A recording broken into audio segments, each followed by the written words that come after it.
Welcome back to the Bigwater podcast. Here we are. We got you a kind of a different one this week. We're always kind of looking for something unique. A lot of these guys, you recognize some of the faces and names, and oftentimes you don't. This is one you probably will not, but I think you're going to like what we kind of dialed up. You guys are always asking for a biologist, and we have that with a little bit of a twist. So without further ado, I don't like being that guy that talks for 3 hours without having the actual people we want to hear from. You guys already know what I'm going to talk about. So with that, we're going to bring in a couple people here that have a really unique situation going on that I think you guys are going to be intrigued to watch, because I got a little sample viewing of what we're going to talk about. There they are. I love when technology works, guys. Hi there. So, again, a lot of the guys we have on here are kind of fishing guys and stuff that, maybe a lot of my guys know because of what they're doing in tournament world or TV shows or something like that. No disrespect. I don't think a lot of my people know who you are, but they're going to in about an hour or so for sure when we get done with this. That is, I can guarantee you. So I'm going to let you guys introduce yourself and kind of give us a little background, since most of us might not know what you're doing. Yeah, so I'm Yvonne. And I'm Zach. And we're a husband and wife documentary filmmaking team. And we specialize in using underwater drones to film fish and other wildlife underwater in the freshwater world. So that's our jam. So we have been working together for about 20 years now. And we live up on Lake Huron, but I actually grew up on the north shore of Lake Erie. So Lake Erie is still close to my heart. Yeah. And we have fairly recently launched a documentary series called All Too Clear that explores the tremendous impacts that quagga mussels have had on the deep water ecosystem of the Great Lakes, especially Lakes Huron and Michigan, where they're having these massive changes.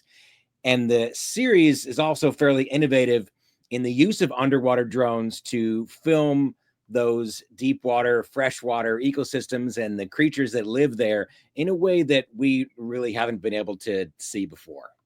So are you guys are filmmakers, but how much on the biology end of it are you? Are you guys like closet biologists, or are we like on paper biologists? Or?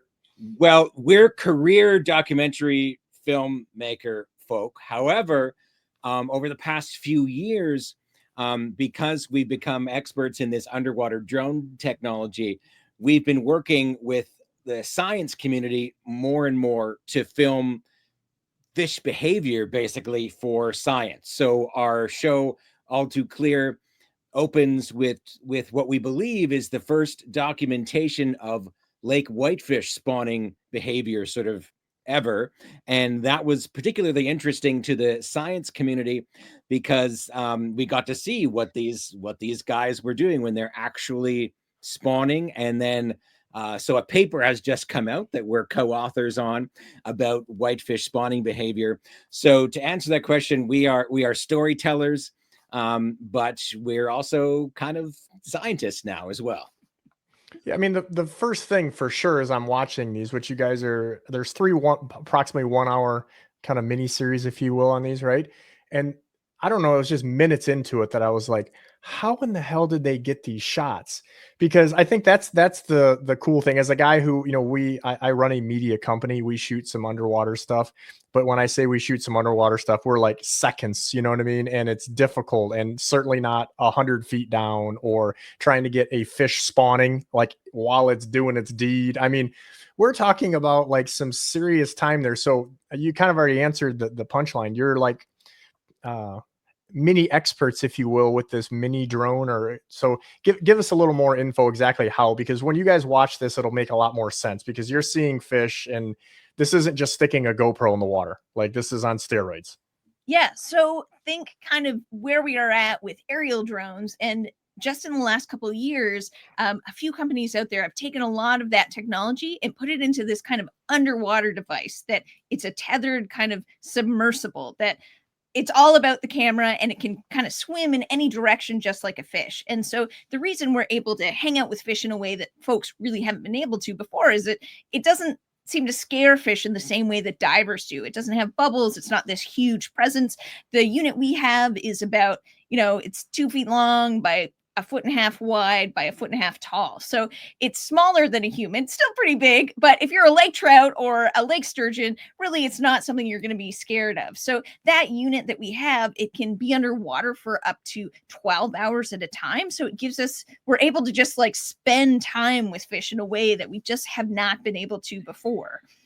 So, and how we got into this is because we really wanted to tell this story of what was happening in the offshore ecosystem of the Great Lakes, especially Lake Huron in Michigan. So these areas have been sort of totally transformed by these quagga mussels, and almost nobody knew anything about it. But this is a difficult place to film in, right? So this is, we're talking 200, 300, 400, 500 feet down there. It's a challenge, right? Yeah, you're not getting in a wetsuit and going down there. Yeah. And the science community has had robots to film for quite a while, but their cameras are generally terrible, and they move in such a way they scare fish away. So what we did is we looked all around the world, and we made a partnership with Boxfish Robotics from New Zealand, who are really the world leaders in making underwater drones for cinema, which is of course kind of what we do. And so we reached out to them, made a partnership to bring the first one of these units to the Great Lakes, actually to Canada, for the first time, which is where we're from, to work on this project. And then we spent about 150 days just filming with that robot throughout the Great Lakes. And we were able to film really a whole bunch of things in a way that the science community, had no idea that they were doing certain things, and we think contribute to the science and understanding of a few different species, as well as trying to increase the general public awareness of really how cool the ecosystem of the freshwater world, or the Great Lakes, really is. So is it too taboo to ask you like what this camera would cost? I realize you aren't getting these at Walmart, but like what if somebody, because I have a media company I do some stuff with, and I don't know if it's the same one, but they have a pretty fancy one that they use. And it's something maybe similar, and they're not cheap, right? Like this is.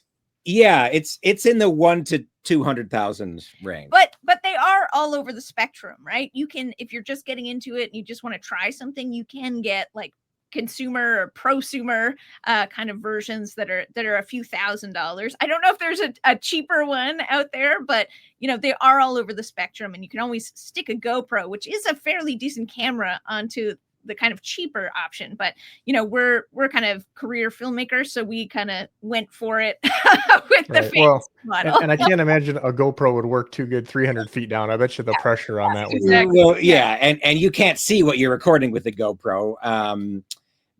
The other thing is we actually had a boat built to sort of like a drone boat, specifically to use this unit with a little cabin in the back and a whole bunch of other things that we tailored it just to be able to do this for days on end, specifically for underwater drone filming. I don't think it's going to take anybody more than 3 seconds to figure out that this was not thrown together lightly. I mean, that's kudos to you. But was there any fish that were spooked? Because certain species like walleyes, smallmouth will swim right up to you in my experience. Walleyes, they run from their own shadow. So was there anything that was? Yeah, whenever we're operating, we tend to collect smallmouth. So we'll often be driving around down there. They'll come to check us out. We'll turn around. There'll be like 7 or 8 behind us, and they'll be like, "Oh." So yeah, it's really different species to species. One thing we have noticed that if you find an individual fish, it's really hard to get footage of them. But if there's a school of any kind, much easier to get footage of fish when they're in groups. Otherwise, they'll dart. And there's no ROV underwater drone fast enough that can keep up with a darting fish. But really, we've kind of, after spending so many days underwater, we've developed a lot of tactics for, how we can approach fish. You're never diving at them like a predator. You're always approaching from the bottom up. And really, this underwater drone, that long battery life, lets us just like slowly get closer to fish. Oftentimes we'll spend like an hour just getting slowly closer to a group of fish, and then hopefully they'll realize we're not going to try to eat them and start doing something cool, eating, or having their sexy time. Sexy time. Well said. Okay.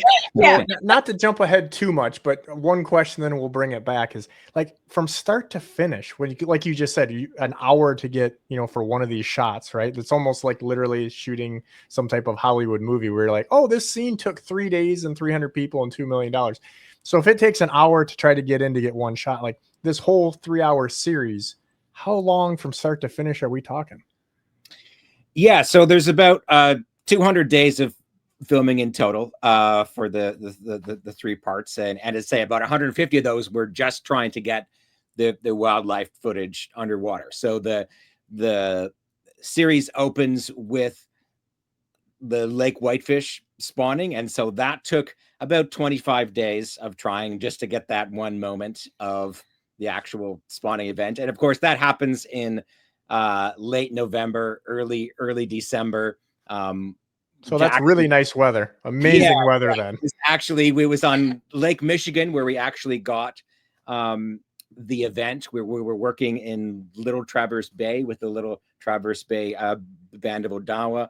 And we just sort of tried day after day. We were actually zooming around between lakes Huron and Michigan, all different parts, Green Bay, Georgian Bay, like all trying to chase them down and try to find that one moment. And it finally happened when it was American Thanksgiving. It was November 24th, and of course the weather started out really great, and this happens at night, right?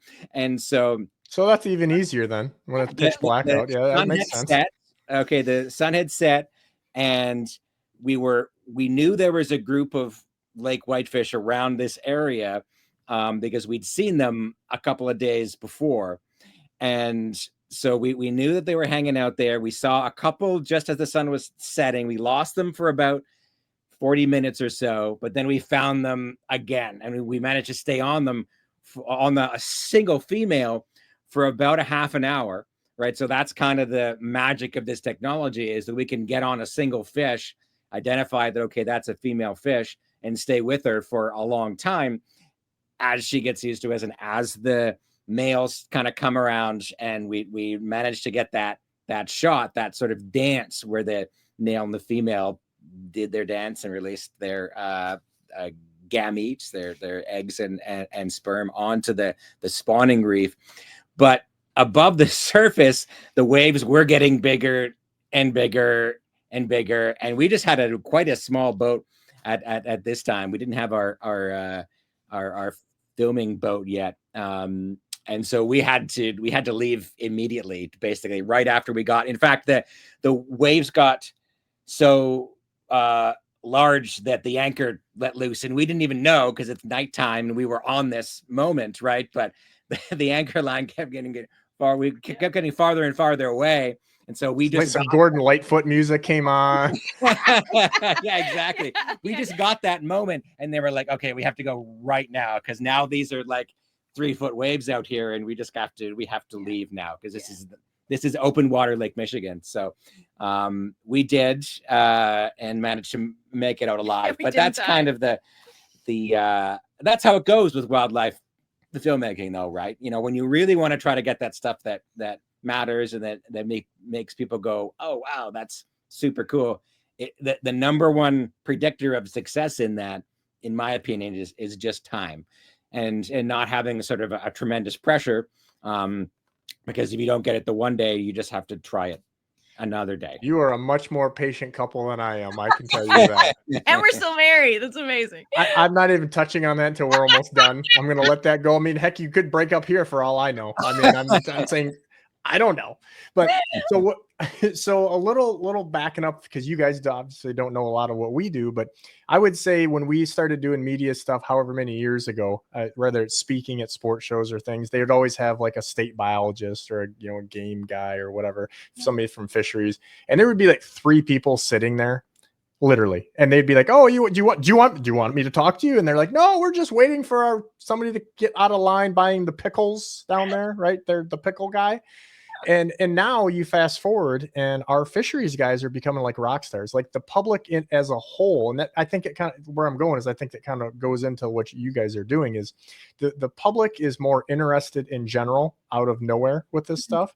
And then also the fishermen like really are into this stuff, and I think that, that's why I think my crowd will like what you guys are doing. And if they don't get something out of it, they're probably silly, is because again, 15 years ago, or probably even less than that, the interest just wasn't there. And now people are realizing, hey, we can learn from this. And so that's why I was hoping we can kind of go through. I made some notes as I watched that series and going through. And even though you may not have as, much biology background as some other people, you guys have a lot of firsthand knowledge with this stuff. And I'm sure you had some people along that helped maybe make some of this thing, and you documented to make sure that this is this and crossing your T's and such, right? And again, like the first video basically deals, like you said, with the whitefish decline.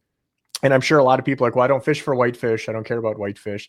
But we always have to be careful, because it's just like, well, I don't eat this, but if you don't eat this, all of a sudden now you have this happen, or what have you, right? There's always a chain effect, and it's usually not good. It's usually not in our favor. So long story short, the whitefish decline is kind of happening because of the food pyramid.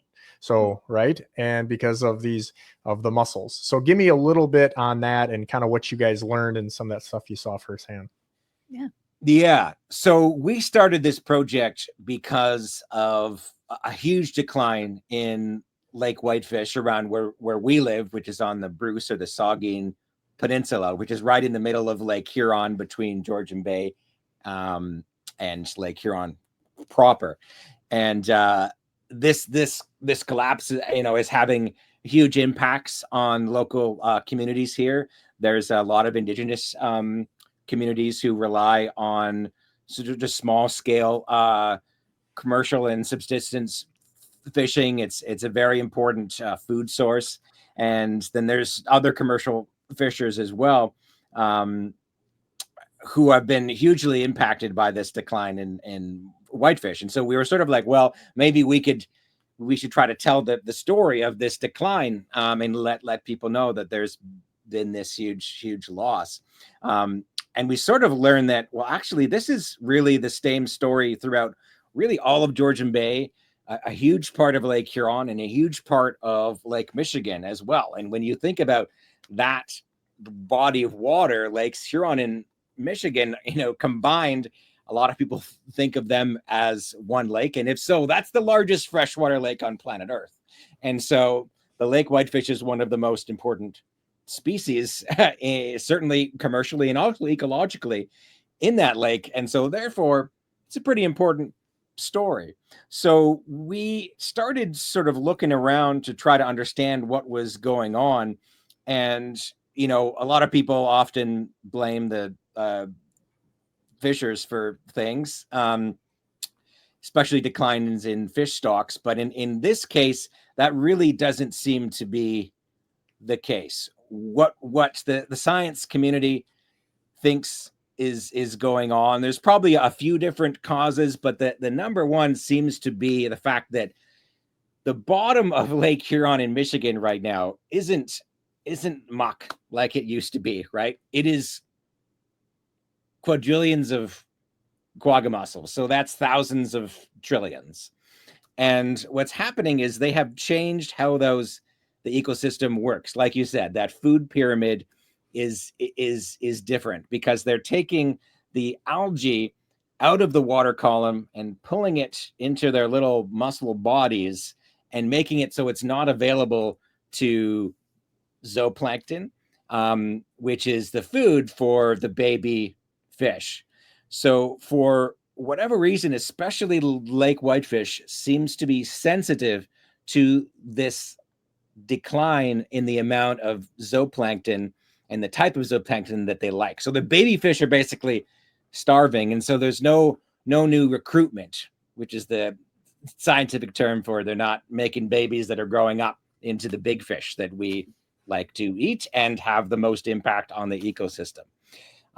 So that's what we sort of have cobbled together working on this project. And just recently, if you Google lake whitefish decline Great Lakes right now, you're going to get a lot more hits, and because it's something that is being talked about a lot, especially in Michigan right now, Wisconsin right now, because people are realizing it's an important issue, and it's a cultural issue, not only for indigenous communities, but for people who like to eat whitefish, fish and chips.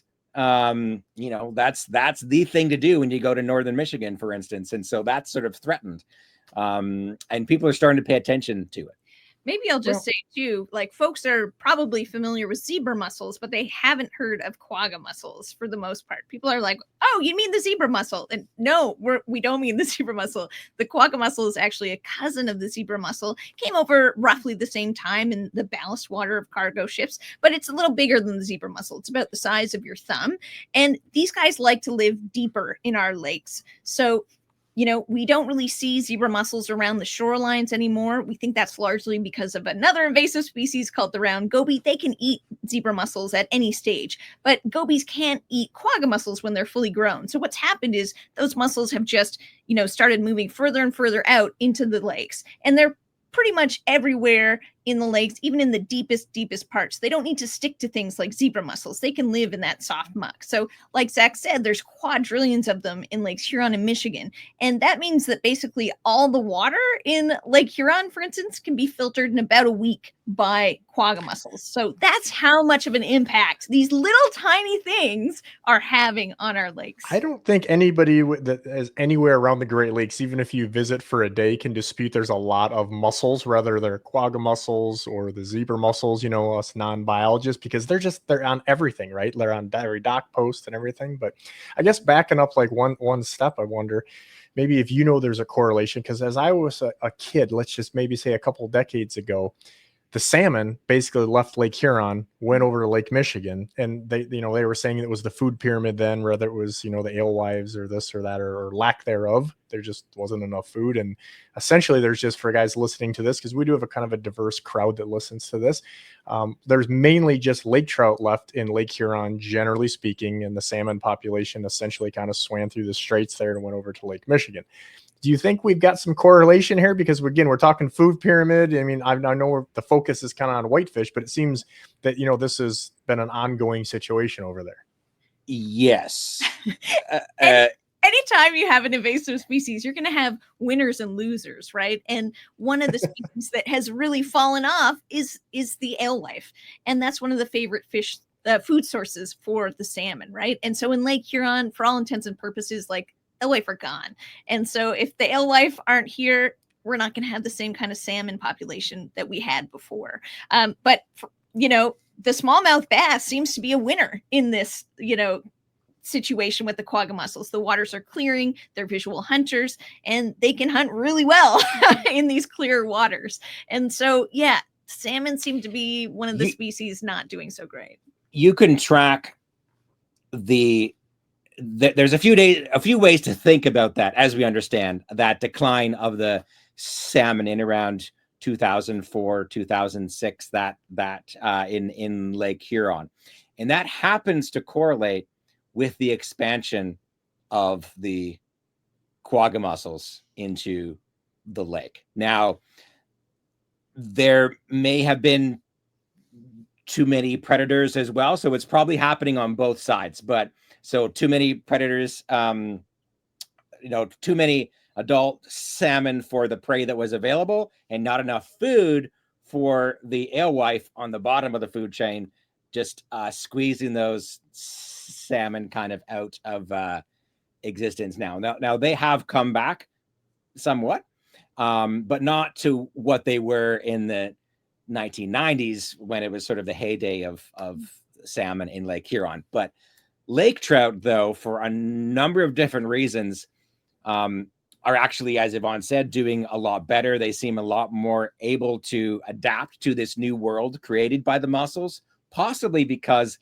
it's maybe a bit closer to the world that they evolved in here, thousands of years ago. So that would have been lower nutrients.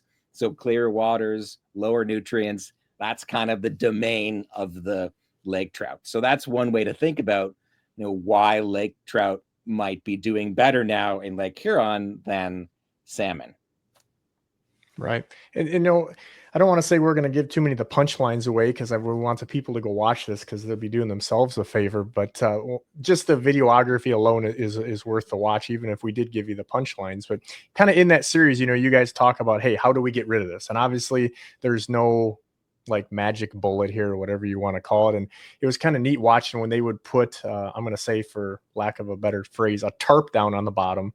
And they said, hey, we can get rid of these here. And it's like, well, how many tarps do we have, and how long can we keep them down? And like there doesn't seem to be something practical. Another one of the solutions was using some type of chemicals, and there's like certain things they figured out, but I can just imagine the public outcry on that, and also maybe the long-term effects, because like Toledo, where I'm from, had a big water crisis because of the algae. And my God, we didn't have water for 2 days, and you thought, these people are a long way from Little House on the Prairie. You know what I mean? It was like the world was ending. And also in Toledo, where I'm from, is that watershed that comes off like the Maumee River system. And, that's made news for not necessarily the right reasons, because of farming. And you've got a few places there in Canada, and with some of those tomato farms and such. And it's the same thing where that algae comes off. And so all of a sudden putting chemicals in the lake, the population probably doesn't want to get behind that, or what could happen. When you guys were watching that, I mean, that has to be like kind of bittersweet, because you're like, oh, we have a potential fix, or this can happen. But how realistic are any of these things at this point? Yeah, I mean, I think we're the second episode of the series looks at, what people are trying, and really we're just in the experimental phase. We don't really have a solution yet that can, get rid of mussels just like that. I would say though that, there is some hope. When sea lamprey came in the middle of the 20th century, people thought the fishery was over, that we would not have lake trout or whitefish or any of our larger animals in the lakes. But with enough time, with enough money, with enough effort, we figured out how to manage lamprey. And now controlled, well above 90%. We do still see lamprey sometimes. And of course, if your audience are fishers, they've probably seen lamprey and lamprey wounds on animals, but we really have figured out how to knock down the lamprey. So if we put enough effort and enough money into trying to figure this out, I do think that there's hope. The Great Lakes, though, will never be the same as they were prior to the invasion of invasive mussels. But the one thing to think about then is, well, how do we help the species, the native species, the species we want to have, the whitefish, the walleye, how do we help them make it through this time to be there in the future? And so there's some communities that are really putting in some efforts to, raise whitefish in hatcheries and do that kind of work to try to help those populations hang on while the lake is going through this pretty intense transition. Yeah, I mean, it's always something, right? Like once the genie's out of the bottle, because we've had other biologists on here that specialize in certain things. And one of them was we're talking about the lampreys, like there's a certain chemical they use for that, but there's some issues with others. Because I always tell people, it's like, you take Tylenol or you take ibuprofen or something, and that can cause other problems too. Like you fix one thing and then all of a sudden you kind of open the door for something else. And obviously, if we were to go widespread anything on the Great Lakes, aside from the fact that it's such a drinking watershed, aside from the fishermen like myself that make a living doing that, there's just, if there was a simple answer, I think that we would have it by now, right?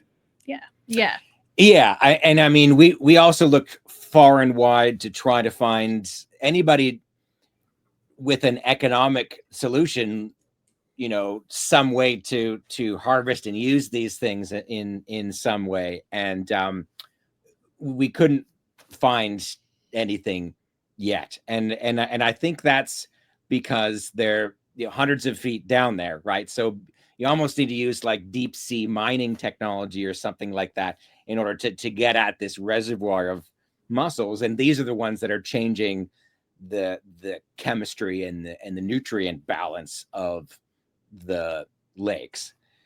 I will say though that even if we don't do anything, like nature is resilient, and they tend to find a new balance. And Lake Erie is a good example of that, right? So Lake Erie has had quagga mussels and zebra mussels for a long time, but the ecosystem there, as far as fish are concerned anyway, seem to have adapted pretty well to that, to what the mussels are doing there. It's a little bit more complicated story in Lake Erie, and to be honest, we don't know all the ins and outs. We're more familiar with Lakes Huron in Michigan and Ontario, but it's just an example with given enough time in that ecosystem, the fish are thriving, right? You kind of took the words out of my mouth, because I think that like there's a saying that doesn't go with necessarily whitefish or water or anything else, that people mess stuff up, right? Like man messes stuff up, and sometimes when we just get out of things, nature tends to heal itself, I think, like is what you said, or that's kind of a known phrase, right? And that's why you almost look at you say, like, I don't think most people know. And I only know just because we've had so many biologists on, and I have friends and kind of involved with a lot of stuff, that, gobies eat zebra mussels. I mean, I don't know what you hold a zebra mussel and you're like, probably not going to buy one of these on Friday night date night, right? And again, when the gobies came in, I can remember asking our head of fisheries at the time, who's now part of I think he's the president of the Great Lakes Coalition or whatever his thing is, but he's gone way up high in the ladder there. And his thing was, he's from Missouri, and he'd say, Ross, I'm here to tell you, invasives are bad because we don't know the long-term effect. So I would ask him a million questions. That was always the answer I would get. And it wasn't probably the one any of us want, but it's really true, because, go, hey, gobies aren't good. Well, maybe they're not as bad as we thought, because the fish are eating them, and they're eating the mussels, which are a problem that man brought in through ballast waters, which is generally respected as, what that happened, right? So man screwed it up again. But the gobies, though, if they sort of paradoxically, if we didn't have the gobies, the larger fish that we like to fish and eat, and some of us look at with robots, would not be thriving nearly as much as they are now. They are the key to keeping this ecosystem alive, really at all, because they're right now, if the nutrient is trapped in a mussel that a native fish can't eat, if the goby, is able to survive and thrive by eating those mussels, then the larger fish eats them. That's transferring that energy up from the bottom of the food chain, bring it up towards the top in the fish that we like again. So it's this weird thing where the invasive gobies, which evolved in the same place as the, because we have different types of gobies now, right? Like there's there's not just a goby. Yeah, there are a lot of gobies out there. I think, yeah. So on Lake Erie, I would say, and I don't even know what year, I mean, but we're talking probably pushing 20 years ago. I mean, you could go out there and, like, fishing for bass, for example, you could throw a tube jig or something, and when you hit the bottom, you'd feel ta ta ta ta. And half the time, if you brought up just right, you have a goby that either got hooked, just snagged, or was hanging on for life. And it seemed like the bottom was just paved with them, right? And then all of a sudden, you're cleaning some fish, and all of a sudden, hey, the walleyes are eating these things. And then you got a smallmouth in your live well, and all of a sudden he spit up 20 of them. And you're like, what is it like on Lake Huron? Because on Erie, you rarely see gobies anymore, like that. I don't know what the numbers are. Talking to our fisheries guys, they know that the population is like way down. And I don't know if that's just because, we've like pretty lucky. We have 100 billion walleyes and everything else. So that they're the grocery store now. But is that kind of the same thing on some of the stuff that you tested on Michigan or Lake Huron where you focused? We see a lot of gobies. Many gobies. We still see many gobies. Yeah. That and as we understand, like with the big fish that are there, like the lake trout, right? They're eating gobies. Even the whitefish that are there. So where you're seeing those, is this like 100+ foot of water, maybe, where all over? No, I mean they're near shore, but even down to deeper water, although not nearly enough to control the carpets of mussels that are out there. And maybe all of our gobies Ubered up to you guys. Yeah, they just came up the St. Clair. I mean, one thing that Zach kind of went over really quick was that lake whitefish, who like are not historically eaters of fish, they they ate little zooplankton, have now figured out how to eat fish, and they eat gobies, which is so bananas that they've figured out how to adapt. So, fish will take advantage of whatever's there to use, right? So that is one reason for hope, maybe. Well, it sounds like me, because before the missus leaves, she like plans out food like I'm 4. And then I usually eat through it like a high school kid halfway through. And then the neighbor sees pizza boxes sticking out of the trash can. So, it's kind of the same thing, right? All of a sudden, well, I don't like pineapples, but we've got pineapples. So all of a sudden they're great. Right. That's just, they adapt. It's the same thing with the fish that we see. You're talking with our fisheries guys down here. We've got so many more fish than we used to have as far as walleyes, primarily. I think generally speaking with most species, and all of a sudden these things are eating, white perch and white bass, or they're seeing them in the diet at an increased rate. And it's like, well, they didn't typically like them because they were spiny and all this, but it's like, well, if there's, you don't like cheeseburgers, but there's no pizza, you're probably going to eat the cheeseburger. Right. Yeah, 100%. Yeah. And going back, like, so trying to visualize this for the people that haven't been able to watch this like I have, I got the inside scoop thanks to you guys, is like watching your net break or on that boat that you had, like the trawl, I guess it would be technically. I can like totally relate to that. And I can't even imagine I'll let you guys take it from there. But I mean, how many pounds did we estimate there that were in that trawl where the net literally broke? Yeah. So we went out with the USGS, who does a prey fish survey every year throughout the Great Lakes, and they're looking for the little fish, the fish that feed the bigger fish that we like to eat. So things like alewife are among the things they're looking for.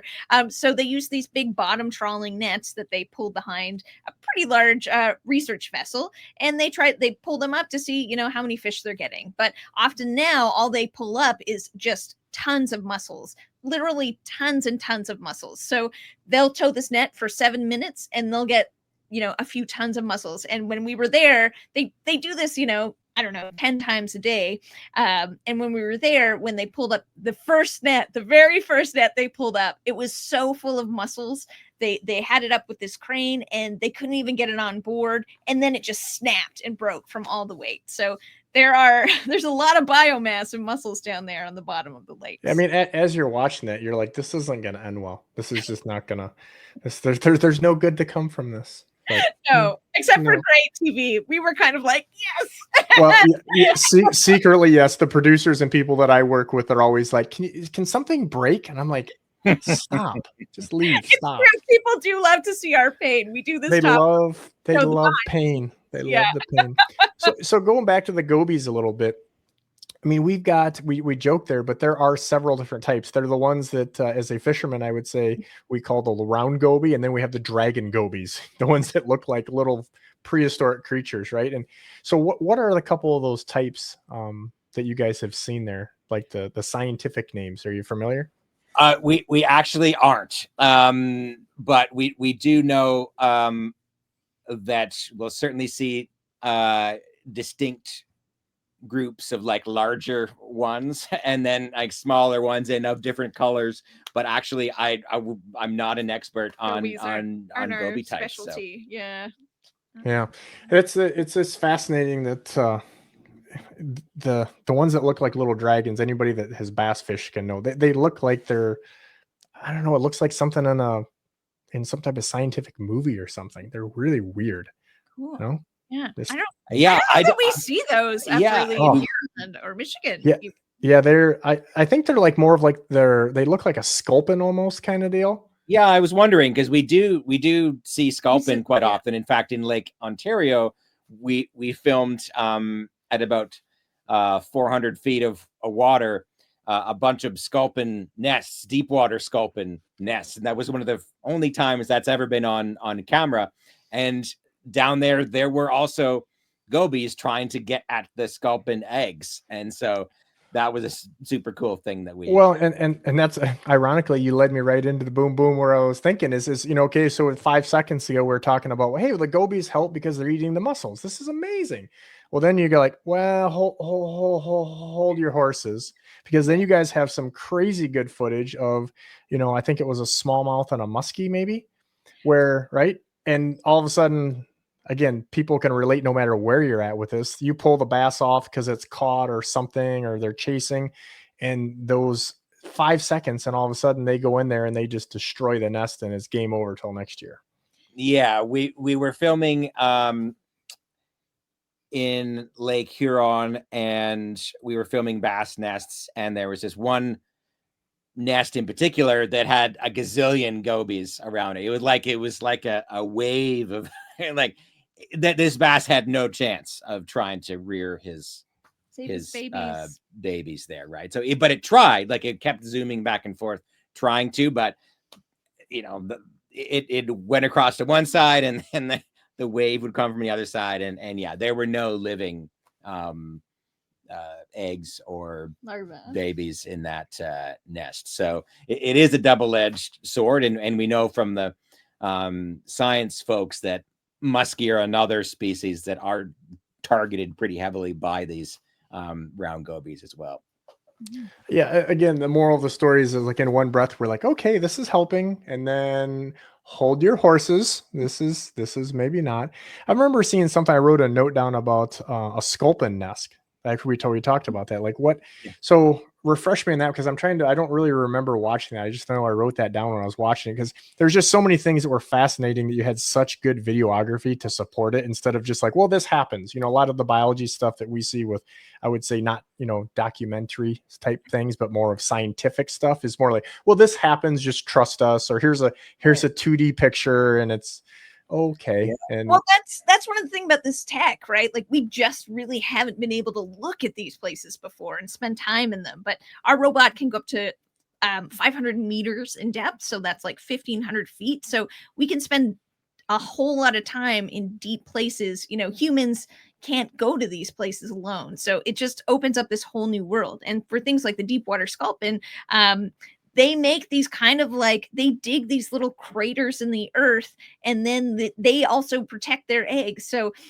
you kind of have this pothole landscape of all these little holes, and then in each one of these holes is a sculpin and his little bundle of eggs, which is this little round ball. And it's pretty amazing, because we didn't expect, we went down there not knowing what we'd find. And that's one of the cool things about what we do, is that we don't always know what we find. Of course, we don't always see fish either, but every time we put that robot down, it's kind of exciting. And I think it's the same, anglers get the same thrill, is that every time you cast your line, every time you go out there, you don't really know what you're going to get. And it's a very similar feeling. It's always an amazing surprise when you find somebody, a burbot or a sturgeon, and you might be out there looking for whitefish or walleye, and you come across this whole other species that you never expected. So it's kind of cool, and similar to angling in that sense. And the other thing that's similar to angling is, you got to go where the fish are. You got to figure out where the fish are, and that's like the hardest thing in the world. And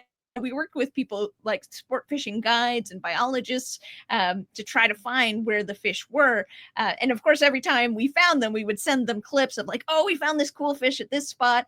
And they would tell us, oh, you should go over to this spot next. So it really like kind of kept us going, all that enthusiasm from the fishing community. And that sculpin footage, that was totally serendipitous. So we were out with the United States Geological Survey folks on Lake Ontario this time, and so we were doing some filming with them about the prey fish declines. There's less food for the small fish, right, that the big fish like to eat, and they just live boated their great big research vessel, which is not anchoring, right, which is kind of a tricky thing to drive a robot off of. And we just put the robot down for about an hour, and we managed to film these sculpin nests, which is the second time in recorded history these things have ever been on camera. And the only other time was this terrible footage from the middle of Lake Michigan that was very important, but it just proves that we don't know what's going on out there, and people haven't seen it, because that was almost random. We just randomly threw the camera down there where we thought there might be stuff going on, and for sure there was this whole other alien world happening down there that seems a lot more like the deep ocean than it does some lake somewhere. And that's part of our mission, right? We want to show people that this freshwater ecosystem of the Great Lakes behaves a lot more like the ocean than people would think about. And visually, there's a lot more going on down there than people think. We are scary on the same wavelength, because literally I thought of, like, the Great Lakes as a freshwater ocean.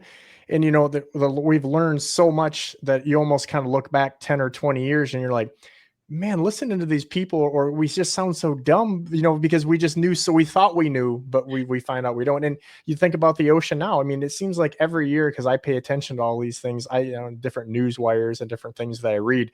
Oh, new species uncovered. And you're like, how did we put somebody on the moon and we get, we're sitting here hundreds of miles apart looking at each other in 4D, and 4K, and you're like, how did we not know that this species, like, no one's ever caught one, no one's ever drifted on a beach? Or yeah, there's a bunch of species in the Great Lakes that no one has ever seen alive before, filmed alive. A lot of these, like, deep water Ciscos and that kind of thing, like, it's crazy. Right outside our doors, that's still happening, which is also why it's so exciting to be still, exploring the Great Lakes and out there every day in this freshwater world. Well, I mean, even like, I have a guy that works for my guide service who, when he was much younger man, worked on a part-time, I think he was still in school actually. And he worked on a commercial fishing boat, and they had, they would get unintentionally a lot of whitefish in their nets. And for a guy that's fished almost 5,000 days on Lake Erie, that's a lot of days, right? And you never accidentally hook one or snag one or see one floating or anything. And I know we probably don't have the population we had then, but I would say, I would bet if we had 100 anglers in a room and they were hooked up to a lie detector test, probably 95 out of 100 would say, I had no idea that a whitefish existed, if not more, right, on Lake Erie. Yeah. And that's why I thought it was kind of interesting when you opened that up on Lake Huron, the same kind of thing. I know in Green Bay, there's more of a recreational fishery for that. It seems, but only because their walleye fishing kind of sucks at a certain time there when they can catch the whitefish, even though that's becoming more difficult. So, well, actually, catching the whitefish for the sporties has been really hard too, because we actually tried to go several winters in a row to film the winter whitefish fishery, and every year, like, the ice just wasn't there. So, even that, is maybe not happening so much anymore. Oh, I feel the pain on that. Ice fishing is a big part of what we do. And a lot of the manufacturers, they had a rough go at it. I mean, people were out in boats and t-shirts in the winter. Couldn't keep ice in a glass, as I like to say. But I think, some of the observations that I saw, that I think seeing is believing, right? I think a lot of us, we hear something and now, like they say, our attention span's like 7 seconds or something. That's why all these 5-second videos with all the craziness are what catches everybody's eye. But I still think as fishermen or just people, we still have to see something, even though we know it. Maybe it's something we do in our work that's doesn't nothing to do with fishing. But seeing those eggs in the cracks, for me was I thought that was super cool. And especially, where you were at there. And because you always think, like, when you read a textbook thing, like, well, walleyes spawn in the rocks and that's what they need. And a lot of our fish down our way, and I don't know what your stuff is as much. That's why I found it so fascinating. But down my way, a lot of these soft bottoms, like you said, that Lake Huron doesn't have, we don't have either. And a lot of these sand flats and these soft mud things are a hard bottom. Even the return is marked differently on sonar because of layers upon layers of zebra mussels. And a lot of these walleyes, again, that's primarily what I do, we're spawning on these areas because they're like, oh, hard bottom. And it's like, oh no, danger zone, and we had some really, really bad hatches. And I think, again, the system correcting itself a little bit. Some of these fish seemingly are not spawning in those areas. I don't know, intuition or whatever it may be, or who knows, maybe they cut their bum on the zebra mussels, but to watch those eggs in those cracks and then seeing, those gobies trying to still get them. And it was kind of like us chasing marbles on a hardwood floor. That was fascinating. What was some of your moments that you learned like that, where you're like, oh my God, this is like, this is just so cool, or I never would have thought that? Or, well, one of the first things we filmed with the ROV before we, figured out whether we could do this whole thing or not, make a 3-hour show about, underwater fish and everything. One of the first things we ended up filming with the ROV was lake trout spawning near our house. And actually it was pretty crazy because lake trout, they tend to spawn right up 20 feet from a cottage right in this rocky shoreline. And then of course we saw some gobies eating their eggs like right away. But Like, that was kind of a dun, dun. yeah, exactly. But it's sunset and the water's coming through, and the trout, all their beautiful colors because they're so shallow. It was just kind of this magical thing, and we realized like, oh, this could be something amazing, and we can kind of give the freshwater world the ocean treatment, give it the BBC wildlife treatment, to bring it up to that level that people expect of the ocean, but don't even think about when they think about the lakes right outside our doors. Yeah, I mean, the whole thing, not to be like negative, but the whole thing, and again, how you shot it was so incredible. And then you're like, oh, but this is a really big problem. Like, oh, this is such a beautiful mountain. Oh, it's going to get blown up. Like it's one of those, but hopefully if nothing else, people, and I think just like I mentioned before, with people more interested in the biology end of things, hopefully this is a public awareness. And maybe you don't care about whitefish. Okay.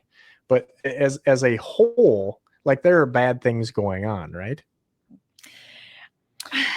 Yeah, I mean, as they say, nature is resilient. There's been this huge change because just a huge percentage of the biomass in all the lakes south of Lake Superior is now something else. Now something that's non-native, like is the mussels.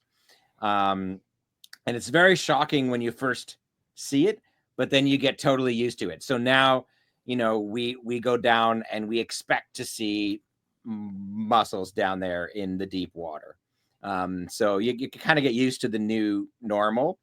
But I think that, the fact that the lake trout are coming back and doing really well, and they're these sort of beautiful, charismatic creatures that are meant to live in these waters, is also super cool and hopeful. Yeah, I mean, we also have places like Grand Traverse Bay in Lake Michigan where the Cisco are coming back. They are bringing themselves back, and so we're gonna see a really big change in what fish are out there. But some species who like these low nutrient environments might thrive, and so if we can help them do that, then we'll have more of them. And I think you were talking before about people are really interested in this stuff now, from the science folks to the angling community. It's because we all want fish to do well. We all want life in the Great Lakes to do well. And so I think if we can all be a part of helping that happen, just in our case through awareness, then we can have a good future for the animals of the Great Lakes. Yeah, and I wonder if some of this isn't going to change, because we had I think he was, I want to think, hopefully somebody that actually watches our podcast can correct me in the comments here, but I believe it was the Great Lakes Fisheries guy who used to be the head of Lake Erie's Lake Erie program director way back in the day. And he talked about, and I don't remember, so you guys have to go listen to this if you haven't, but it's hundreds of years ago. Lake Erie was a cool water fishery, which we think of it now as the shallow, fertile body of water, not Lake Superior, like polar opposite, right? And in layman's terms, you guys can go listen to it to get the exact, but basically we had a whole different fishery, and we had a lot of lake herring / Ciscos, and we had a lot of sturgeon. We had a lot of those fish that preferred the cooler water. So again, the walleyes weren't around, or at least probably not in the numbers. It was a different fishery, and now things have changed, right? And maybe we're in one of those processes, as much as I maybe don't want that for selfish reasons, that you just start switching around. But again, not to get into it too much, but they're talking about bringing some of that lake herring back, because we actually 100%. I mean, you can't say 100% with too many things in life, but again, their words, not mine. We netted Lake Erie out of lake herring. Like there was a huge market for it, and they just netted the tar out of it, and there was none left. But a crazy story, and for you guys that have listened to this, you already know this. They had a slightly different genetic, whatever you want to call it, type of lake herring / Cisco in Lake Erie that had evolved, and it was unique that they had different markers in it. And some of those got put in a blue hole lake, as they like to call it, in Pennsylvania. And they have went back there. They're still there. And that's what they're using to try to probably reintroduce those. I mean, it's kind of a crazy thing if you think about it, right? So I know you guys, I teed that up, or maybe give you a little info, or somebody that hasn't listened to that podcast that follows us, go back and listen for the real specifics. But you guys had a really neat section there. You kind of got towards the end with the Cisco. So I'll let you guys take it from there, because that to me was you had the hatchery stuff on there. That's cool stuff. Yeah, and so we are familiar with the Lake Erie Cisco, and think that's an amazing story, and we'll be following that, and hopefully we can film those reintroduced Cisco someday soon. But what we looked at was the fact that, historically, as you say, these Ciscos really are, in a lot of ways, the sort of quintessential Great Lakes fish. Like, they literally evolved into different species with different characteristics in the Great Lakes, coming originally from the ocean. And so they're kind of our fish, right?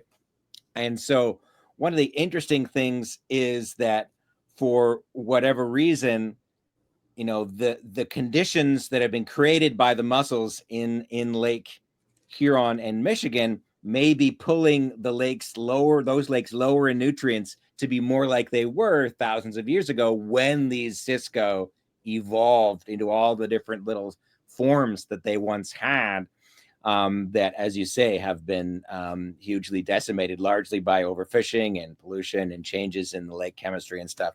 So we did follow, with all too clear, the story of trying to return Cisco to Lake Huron, which is a really exciting story. And as Yvonne mentioned, in Grand Traverse Bay in Lake Michigan, they're sort of restoring themselves. They seem to like these clear waters in this new world created by the mussels. And so that it's I think people should learn more about the Cisco. They really were the historic heart of the ecosystem in a lot of ways. So, in the historic native heart, where, unlike something like the alewife as an introduced species, and just from a pure, perspective of if you think of the Great Lakes as one of the great ecosystems of the world, right, like the Amazon or the Serengeti, it is super cool to think that the species that evolved to live in them are starting to come back, and people are helping them to come back. Because you want to close your eyes, if you're a kid, you want to close your eyes, you might imagine, what it was like hundreds of years ago. And that's what the Cisco's sort of, that's what they represent to me anyway. Yeah, it was super cool. I mean, I don't want to put you on the spot, but right, like, I mean, we could always edit it out if you guys just go, fishermen usually go, and the better the fishermen they are, the more they're not good, with like on the cuff, right? Right. But can you recall anything, as we kind of wrap her up, the aha moment that maybe even some of the people you had from USGS or something like that? Because again, when you guys watch this video series, and I hope you do, the underwater photography, videography is just, the stuff that you see is just super cool, right? And there had to be, because a lot of the biologists and things were seeing this for the first time as well. And so was there anything that kind of stood out where you just saw somebody that was like, oh my God, whether it was because they've misinterpreted something or they confirmed something they assumed? Before we start a show, we always go and have like kind of kitchen table conversations with all the folks who like know what they're legitimately talking about. And one of those people was Randy Claremont, who's now in charge of the DNR in Michigan. And he was saying, like, one of his life goals was to see whitefish spawning in the wild. And of course, as soon as we left that meeting, we were like, we have to do this.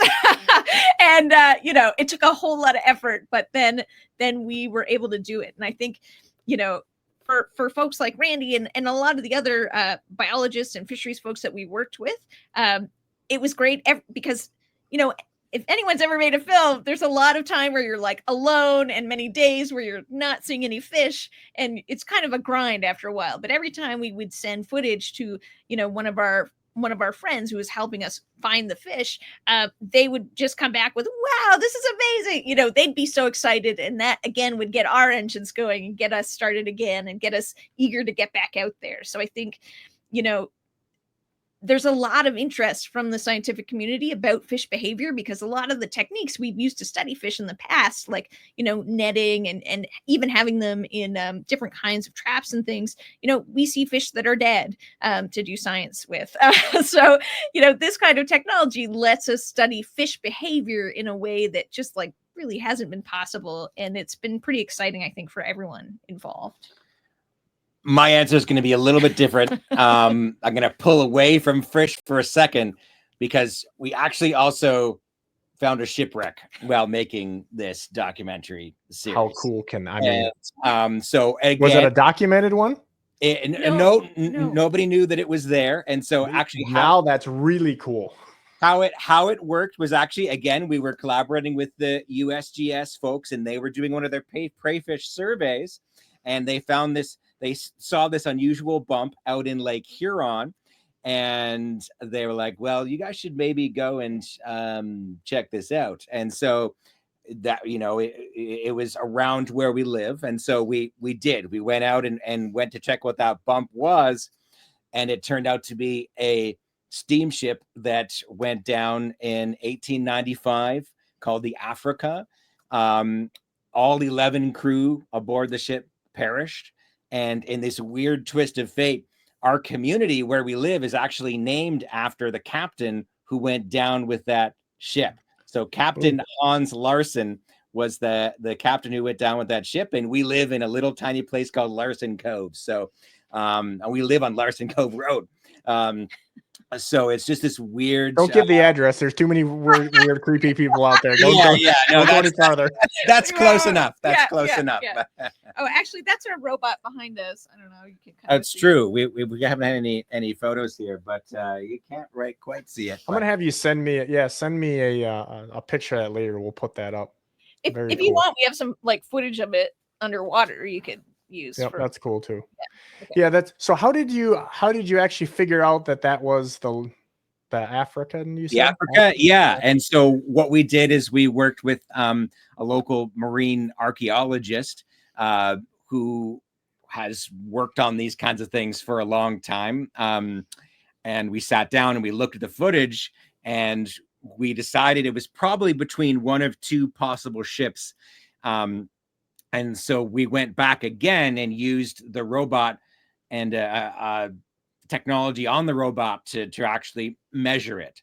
And so once we got the dimensions of the ship, that's when we sort of narrowed it down to, yes, this was the steamship Africa, about 150 feet long, that went down in the early October storm of 1895, hauling coal from Ashtabula, Ohio, actually.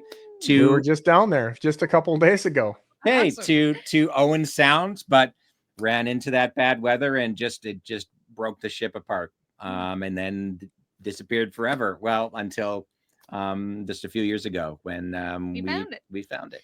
Yeah. So are you gonna?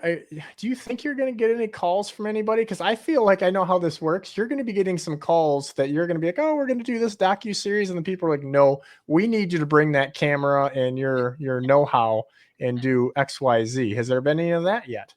Yeah, I'd say actually about half of our work now is for science folks who have questions about fish behavior, and they want to see them. They want to see what the fish are doing. So about 50% of their work now is for scientists, looking at things like Cisco behavior and that kind of thing. So it's pretty exciting because it just is fun to do other things, right? It's a bit of a haul to spend 3, 4, 5 years making a TV series. It's fun to just go out and see the fish sometimes. Having said that, though, we're actually now very close to launching our next series, which we're calling Hidden Below, the Freshwater World. And basically what happened is All Too Clear has done so well here in Ontario that we're going to do more of it. So this is going to be a underwater wildlife show focusing on freshwater life. And so each episode will look at a different freshwater region. We'll be doing a lot of work in the Great Lakes. So you can look forward to a lot more and a lot more species than we looked at in All Too Clear in the future. Maybe I'm not trying to get too aggressive or anything. I know we're new friends, but I feel like I might be able to get a link ahead of time, because the only buzzkill here for people listening to this, because we do have a lot of Canadian people, we have people from Europe and everything to listen here, but the bulk of the people are from the States, and we're not quite ready yet. So this docu-series, this 3-part deal has been launched in Canada for how long? Yeah, since last October. So anyone anywhere across Canada can watch for free online through TVO's YouTube channel. But it is coming to the States next spring on PBS. So we'll put a link in that up as we get closer in our social channels when that happens. But is there a website or something that they can go to in the meantime so that maybe they bookmark this or check out some of your stuff? Sure. So you can go to alltooclearfilm.com, and I'll say that we've been touring the film version of All Too Clear. So it's both a 3-part series and a feature film, but we've been touring this really all around the Great Lakes. We have a show coming up in Erie, Pennsylvania in the November. So there'll be a screening then, and there's a whole bunch of others too. And so if you go to alltooclearfilm.com, you'll be able to see where those screenings are happening. Well, make sure you stop by Fish USA. That's one of my big sponsors there. They're one of the biggest e-retailers in the United States, and they're right there in Erie, Pennsylvania, and fishusa.com. Little shameless plug, but I can't thank you guys enough for your time and letting me get a little sneak peek for us US boys there. That was super cool. Give us one more time. Give us that the website for your deal. Sure. So it's alltooclearfilm.com, or you can just check out All Too Clear Film on Instagram, Facebook, X, and Blue Sky.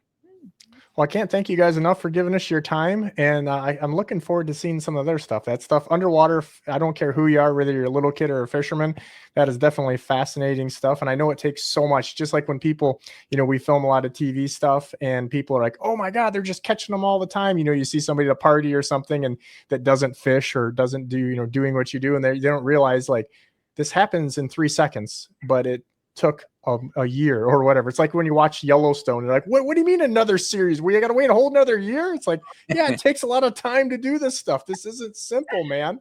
This isn't AI. This is real deal. So that's right. Yeah. Well, thanks for having me.